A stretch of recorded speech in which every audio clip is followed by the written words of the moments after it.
میرے نبی پاک صلی اللہ علیہ وسلم نے فرمایا جو رب کے بندے ہوں گے ان کے قیامت کے دن چہرے چمک رہے ہوں گے. تو یا رسول اللہ صلی اللہ علیہ وسلم اس کے علاوہ بھی کچھ بندے ہیں؟ فرمایا لعن عبد الدنیا وعبد الدرہم. فرمایا کچھ دنیا کے بندے ہیں، کچھ درہم کے بندے ہیں. ترجمہ یوں کر لو کچھ ڈالروں کے بندے ہیں. یہ حدیث مشکات میں موجود ہے. ڈالر کے، ریال کے، لاکھ کے، کروڑ کے بندے. حضور وہ کون ہے؟ فرمایا لعن عبد الدنیا وعبد الدرہم. جو دنیا کا اور دولت کا بندہ بنے وہ لعنتی ہے، ملعون ہے. یہ خدا کا بندہ رہا ہی نہیں، یہ پیسوں کا بندہ بن گیا ہے، دولت کا بندہ بن گیا ہے. اس کا معیار بدل گیا ہے. حضرت سالم بن عبداللہ بن عمر حضرت عمر فاروق کے پوتے تھے، کعبے کا طواف کر رہے تھے.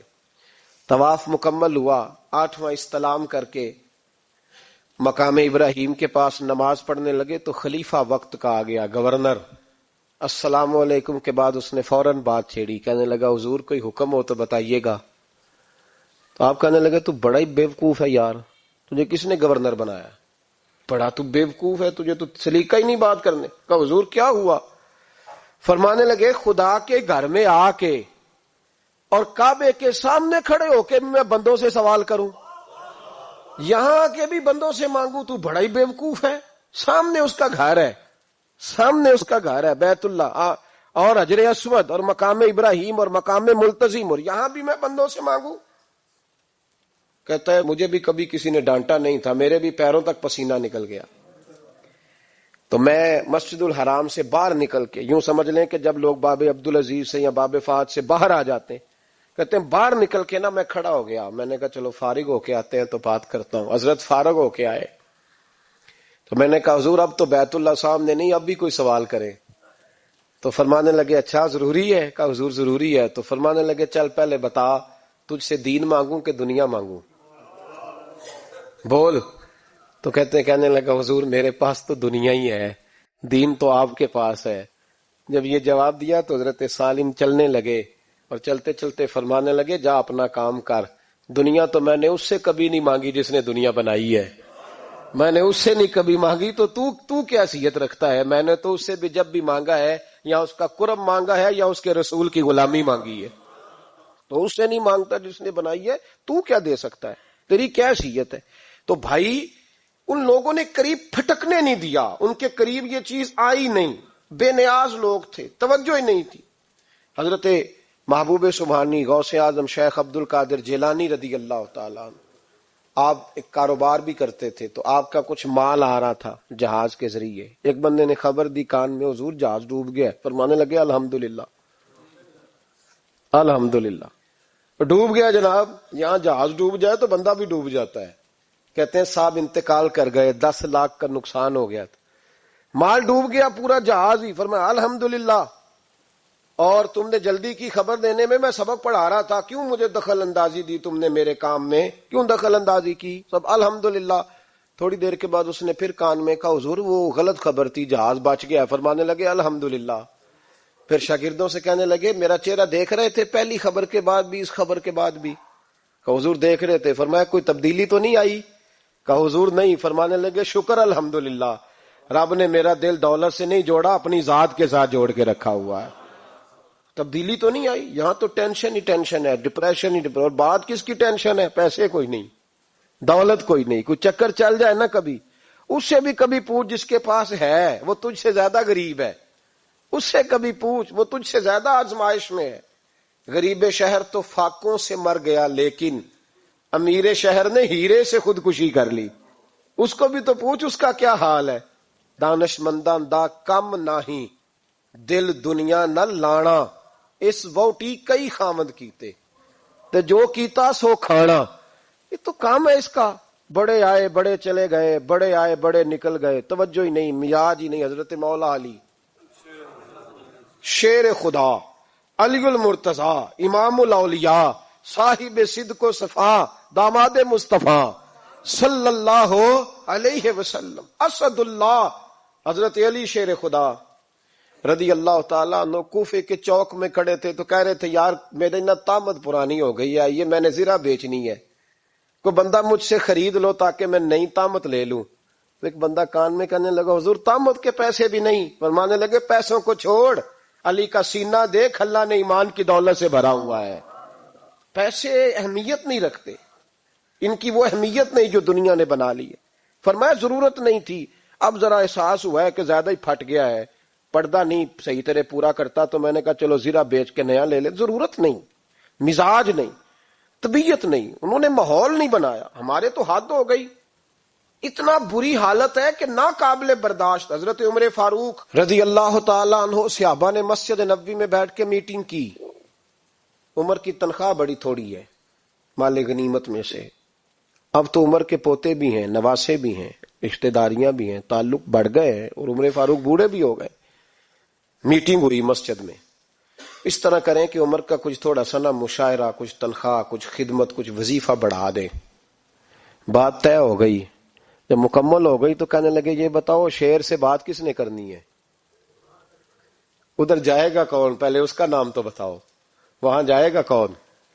تو انہوں نے کہا یہ تو ہم نے سوچا ہی نہیں، بات تو بڑی تگڑی ہے، عمر سے کون بات کرے گا؟ یہاں جتنا مرضی تگڑا پیر ہو، آپ نذرانہ لے کے جائیں، مسئلہ ہی کوئی نہیں۔ ابھی کسی کو کہنا پڑا ہے؟ تو کہتے ہیں جناب کون بات کرے گا؟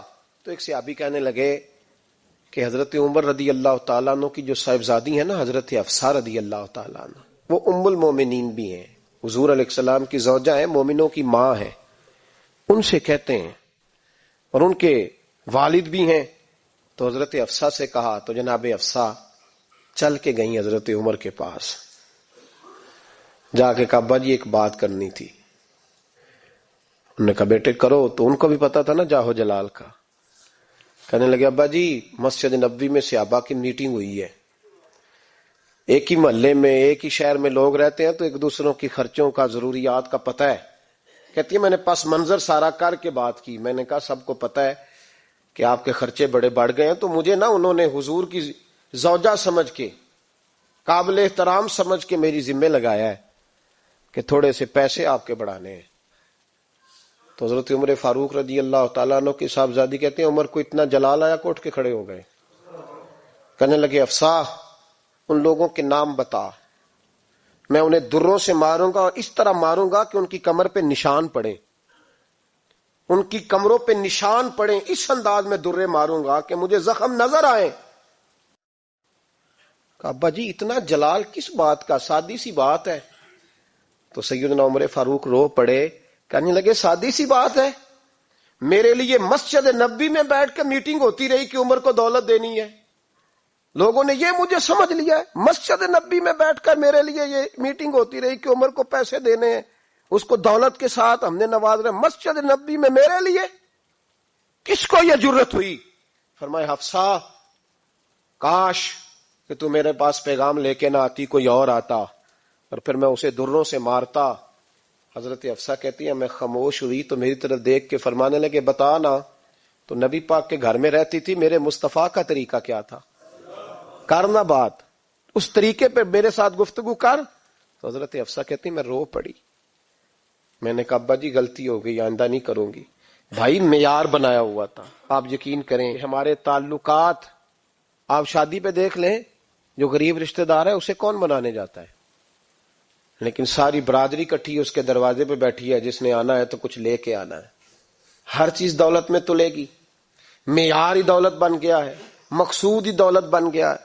اس پیسے نے، اس دنیا داری نے، دنیا دار پجاری زردے کتیاں دے گل ٹلی ہو، اتنا سخت رویہ لوگوں نے اپنا لیا، رشتوں کا تقدس نہیں رہا۔